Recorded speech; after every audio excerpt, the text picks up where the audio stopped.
Raisen police अधीक्षक पंकज कुमार पांडे के मुख्य आतिथ्य में सिलवानी के एक गार्डन में नगर और ग्राम रक्षा समिति का एक बड़ा सम्मेलन आयोजित किया गया। कार्यक्रम में करीब 200 समिति सदस्य उपस्थित रहे। इस दौरान एसडीओपी अनिल मौर्य, थाना प्रभारी जेपी त्रिपाठी, सुल्तानगंज थाना प्रभारी श्यामराज सिंह, बमहोरी थाना प्रभारी प्रीतम सिंह और जयथारी चौकी प्रभारी अरविंद पांडे मौजूद रहे। कार्यक्रम की शुरुआत मां सरस्वती के चित्र पर दीप प्रज्वलित और माल्यार्पण से हुई। इसके बाद स्कूल की छात्राओं ने स्वागत गीत और राष्ट्रगीत प्रस्तुत किया। एसडीओपी अनिल मौर्य ने सभी समिति सदस्यों, समाज सेवियों और मीडिया कर्मियों से समाज में शांति और सद्भाव बनाए रखने के लिए पुलिस के साथ सहयोग करने की अपील की। वहीं पुलिस अधीक्षक पंकज कुमार पांडे ने समिति के सदस्यों को पुलिस का अभिन्न हिस्सा बताते हुए उनकी भूमिका को सराहा।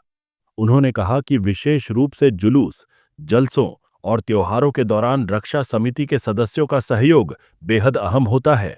कार्यक्रम में नशा मुक्ति, सड़क सुरक्षा और साइबर सुरक्षा जैसे विषयों पर वीडियो के माध्यम से जानकारी दी गई। इसके अलावा सभी समिति सदस्यों को पुलिस विभाग की ओर से प्रशस्ति पत्र, परिचय पत्र, बैंत, सीटी और बिल्ले वितरित किए गए। कार्यक्रम का संचालन नरेश रघुवंशी ने किया और अंत में सभी ने सहभोज का आनंद लिया। इस आयोजन ने समिति सदस्यों और पुलिस विभाग के बीच के संबंधों को और मजबूत किया।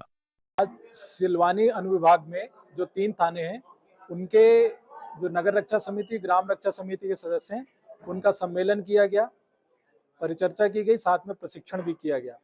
इसमें काफी संख्या में लोग उपस्थित हुए। इसका उद्देश्य सिर्फ यही है कि हमारे साथ में नगर रक्षा समिति, ग्राम रक्षा समिति वर्ष भर काम करती है। एक ऐसा ओकेजन आए जिसमें हम सभी लोग आपस में मिल बैठ करके बात करें, आगे की रणनीति तय करें और साथ में उनको प्रशिक्षण दें ताकि वो बेहतर काम कर सकें।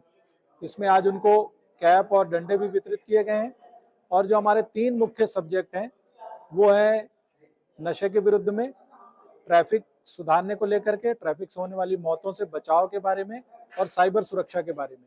इन तीनों के बारे में उनको प्रशिक्षण दिया गया ताकि उसमें वो इसका अवेयरनेस करने में, लोगों तक पहुंचाने में मदद करें, साथ ही खुद भी इससे सावधान रहें। सर, सिलवानी नगर में जो एक बड़ी समस्या है वो ट्रैफिक को लेके है। अभी तक कोई ट्रैफिक बल नहीं है वहाँ पे।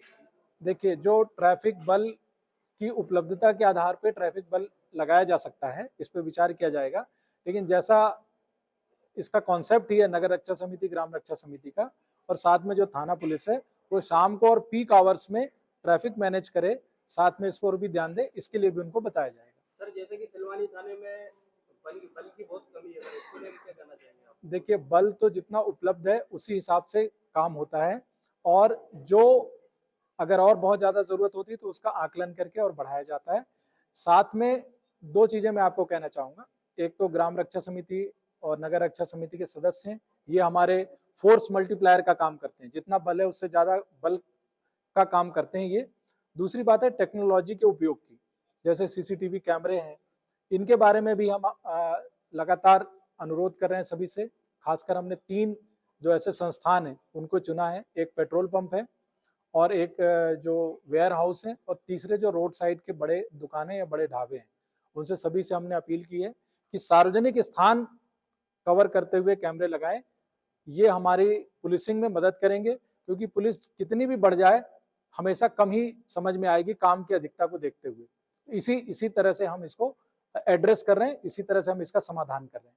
सुरक्षा के लिए हमारे चैनल के माध्यम से क्या संदेश देना चाहेंगे? महिला सुरक्षा एक ऐसा सब्जेक्ट है जिसमें पुलिस पूरी गंभीर है। आपने देखा होगा कुछ समय पूर्व भी जितने कन्या विद्यालय थे उन सभी पे पुलिस गई थी, एक साथ ही पूरे जिलों में 21 थाने की पुलिस वहाँ सुरक्षा ऑडिट की थी, उनसे मिली थी जो प्राचार्य हैं, जो वहाँ के एडमिनिस्ट्रेशन है, बच्चियों से भी बात की थी। वहाँ बाहर अगर कोई दुकानें हैं, साथ में ऐसे स्पॉट भी हमने चिन्हित किए हैं जहाँ पे लाइट नहीं रहती या आमतौर पे रहती, तो हम नगरीय निकाय से भी उनके माध्यम से उसको सुधरवाने का या वहाँ सुरक्षा और बढ़ाने की में हेल्प मिल सके, इसकी हम लोग वो करते हैं। ये लगातार चलने वाली प्रक्रिया है।